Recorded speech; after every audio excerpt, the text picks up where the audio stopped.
अघोर अघोर महाघोर अलख अवघडेश्वर अलख आदेश जय महाकाल यूट्यूब चैनल महाघोर विद्या द्वारा प्रस्तुत है। नाग नागिन साधना। नाना प्रकार के देव कार्यों में एक वर्ग नागों का भी आता है। नागलोक की चर्चाएं, नागलोक की कथाएं और नागलोक का वर्णन पुराण आदि में बहुत बार आता है।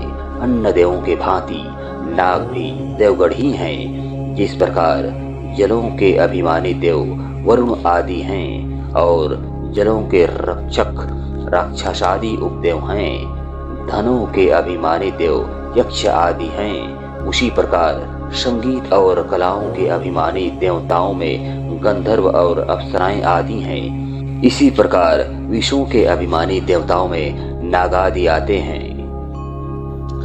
प्राचीन काल समय जब समुद्र मंथन हुआ था और उसमें से हलाहल विष निकला, जिसकी जहरीली तीव्रता से संसार व्याकुल हो उठा, सृष्टि की रक्षा के लिए भगवान भोलेनाथ महादेव ने स्वयं हलाहल विष का पान कर उसे अपने कंठ में स्थिर कर दिया।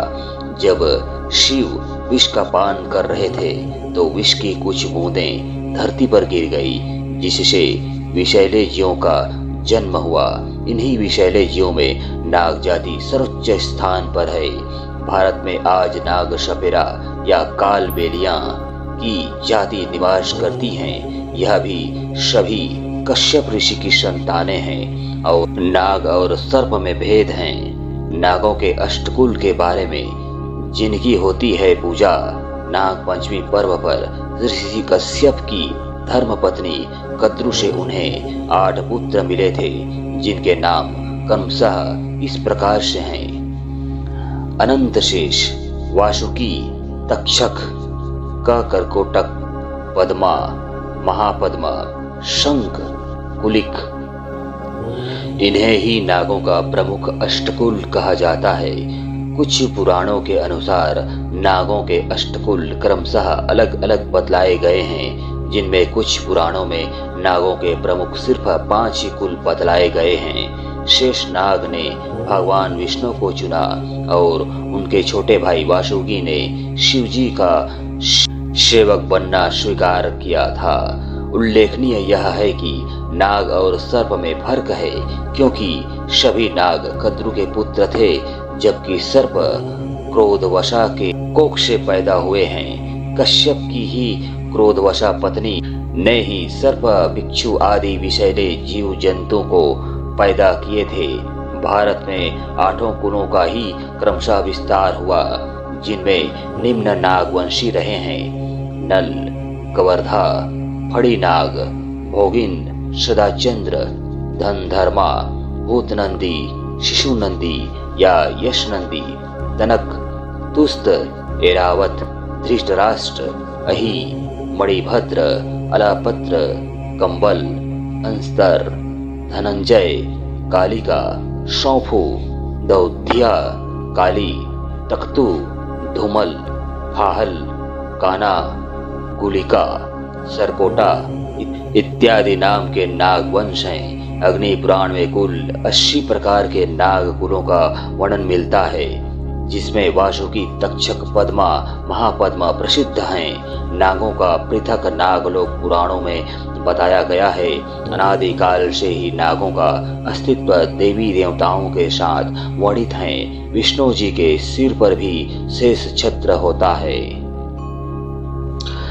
असम, नागालैंड, मणिपुर, केरल और आंध्र प्रदेश में नागा जातियों का वर्चस्व रहा है। अथर्ववेद में कुल नागों के नामों का उल्लेख मिलता है। ऐतिहासिकों के अनुसार नाग शक जाति की एक शाखा थी, जो हिमालय के उस पार रहती थी। तिब्बत वाले अपने को नागवंशी और अपनी भाषा को नाग भाषा कहते हैं। जन्मेजय की कथा से पुरुवंशियों का और नागवंशियों के वैर का आभास मिलता है। यह वैर बहुत दिनों तक चलता रहा। जब सिकंदर भारत में आया, तब पहले उससे तक्षशिला का नागवंशी राजा मिला, जो पंजाब के पौरव राजा से द्रोह रखता था। सिकंदर के साथियों ने तक्षशिला के राजा के यहाँ बड़े बड़े सांप पहले देखे थे जिनकी पूजा होती थी। विशेष बात में यह कि भाव प्रकाश में लिखा है कि वासुकी एक नाग कन्या को देखकर मोहित हो गए थे और उनके वीर्य स्खलित होकर इस धातु की उत्पत्ति हुई। रांगा शीशा नाग लोगों का वर्णन 7 पत्ताल के नाम से जाने जाते हैं। पहला अत्तल, दूसरा पित्तल, तीसरा सुतल, चौथा तलातल, पांचवा महातल, छठवा रसातल, सातवां पत्ताल। अतल लोक में असुर बल तथा 96 प्रकार की माया स्थित है, जबकि वितल लोक में हाटकेश्वर शिव जी तथा भवानी नदी हाट पार्षद हैं, भूतगढ़ हैं।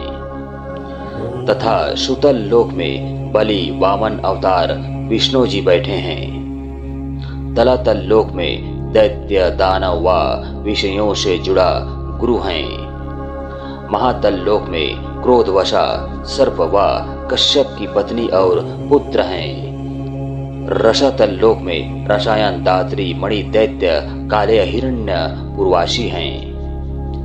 पत्ताल लोक में नाग षड्डु कुलिक महाशंडु श्वेत धनंजय धृतराष्ट्र शंखचूड़ कंबल यक्ष तट देवदत्त हैं। यह रहा शास्त्रों पुराणों के अनुसार संपूर्ण ज्ञान जो मैंने आप लोगों के सामने उजागर किया। अब प्रस्तुत है साधना। प्रकृति के इस रचना क्रम में अपरिमित रहस्य भरे पड़े हैं जिन्हें बहुत गहन अध्ययनों के बाद ही जाना जाता है। नागादि देवगणों की उपासना भी सांसारिक सुख, भौतिक समृद्धि, लौकिक समस्याओं के निराकरण हेतु नागादि देवगण भी मनुष्य के प्रति अतिशय सहिष्णु, उदार और सहयोगी रहे हैं।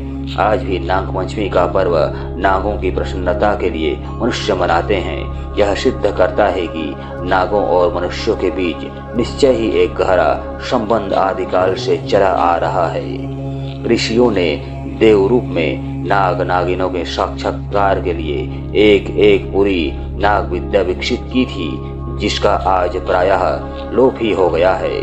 नाग विद्या से संबंधित कुछ विधान यहाँ प्रस्तुत कर रहा हूँ। पद्मिनी नागिन साधना मंत्र। परिचय। अमावस्या को सायकाल पूजन सामग्री के साथ किसी निर्जन में स्थित शिवालय अथवा नागों के स्थान पर जाकर स्थान शुद्धि कर संकल्प पढ़कर पद्मिनी नागिन की निम्नवत उपासना करनी चाहिए। साधना विधि विधान। उक्त मंत्र से नागिनी की षोडशोपचार पूजा पूर्णमासी तक करें। नित्य रात्रि में 5000 मंत्र जप पूरा करें। मंत्र के प्रभाव से मूर्छित होती हुई नागिनी दिव्य रूप धारण करके साधक के सम्मुख उपस्थित होती है। भयभीत न होवें। आदर प्रेम से अधर देकर उनसे पूछने पर धन की सहायता की याचना करें। देवी नित्य 12 स्वर्ण मुद्राएं देती हैं। यही साधना 1 माह तक करने पर 100 स्वर्ण मुद्राएं नित्य नागलोक से लाकर देती हैं। दूसरा, करकोटमुखी नागिनी साधना मंत्र। साधना विधि विधान। इस मंत्र से नाग स्थान पर जाकर पूर्णिमा से अमावस्या तक नित्य षोडशोपचार पूजन करें। 7000 मंत्र का जप करें। अमावस्या की रात्रि देवी साधक के सामने उपस्थित होकर वर मांगने को कहती हैं। भयभीत न होवें। आदर के साथ अधर देकर देवी से धन के लिए प्रार्थना करें तो देवी निश्चय ही नागलोक से विपुल मात्रा में स्वर्ण और रत्न लाकर साधक को देती हैं, किंतु उस धन का अपने निर्वाह और धर्म कार्य में ही व्यय करें, अन्यथा साधक को घोर कष्ट उठाना पड़ता है और प्राप्त धन शीघ्र ही नष्ट भी हो जाता है। यही नहीं, नागनी विकराल रूप धरकर स्वयं भी दिया हुआ धन वापस ले जाती है। यह रहा 2 प्रकार के साधना मंत्र और संपूर्ण विधि विधान। इस प्रकार से यह साधना सिद्ध और सफल कहलाता है। अतः आपका साधना सफल हो। धन्यवाद।